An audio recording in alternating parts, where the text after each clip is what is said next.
बहुत समय पहले की बात है। एक छोटे से राज्य में एक राजा राज करता था।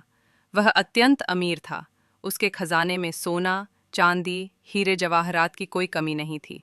लेकिन वह उतना ही कंजूस भी था। राज्य में कोई भी जरूरतमंद आता तो राजा उसे खाली हाथ लौटा देता। राजा को डर था कि अगर वह कुछ भी दान करेगा तो उसका खजाना खाली हो जाएगा। प्रजा की भलाई के लिए कोई योजना नहीं बनती थी। गरीबों को राहत नहीं मिलती थी और महल में आए साधु संत भी मायूस होकर लौट जाते थे। दूसरी ओर उसी राज्य में एक भिखारी रहता था, जो गरीब होते हुए भी बहुत दयालु और उदार था। उसका नाम था माधव। वह दिन भर लोगों से भीख मांगता और जो थोड़ा बहुत मिलता उसमें से भी जरूरतमंदों की मदद करता। माधव का जीवन बहुत ही सरल था। फटी पुरानी चादर, एक मिट्टी का बर्तन और एक छोटा सा झोपड़ा। लेकिन उसका दिल बहुत बड़ा था। वह कहता, अगर मेरे पास 2 रोटियां हैं और कोई भूखा है तो एक रोटी मेरी नहीं है।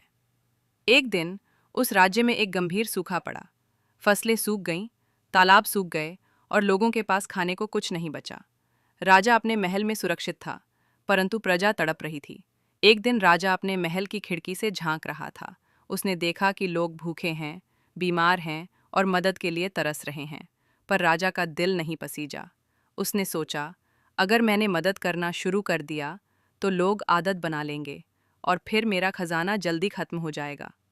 उसी समय माधव भिखारी भी उन लोगों की मदद में लग गया। उसने अपने पास जो थोड़ी बहुत बचत थी वो गरीबों में बांट दी। वह दिन भर गांव-गांव जाकर लोगों के लिए खाना जुटाता। धीरे धीरे उसकी सेवा की चर्चा पूरे राज्य में फैल गई।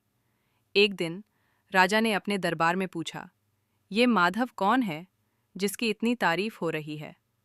मंत्री ने जवाब दिया, महाराज, वह एक साधारण भिखारी है, लेकिन उसके मन में करुणा है। वह बिना कुछ अपेक्षा किए दूसरों की सेवा करता है। राजा ने सोचा, एक भिखारी मेरी तुलना में ज्यादा लोकप्रिय कैसे हो सकता है? उसने आदेश दिया कि माधव को दरबार में बुलाया जाए। अगले दिन माधव दरबार में आया। वह नंगे पांव, फटी चादर ओढ़े हुए था, लेकिन उसकी आंखों में आत्मविश्वास था। राजा ने कहा, तू एक भिखारी होकर भी इतना दान कैसे करता है? माधव ने मुस्कुराते हुए कहा, महाराज, मैं जो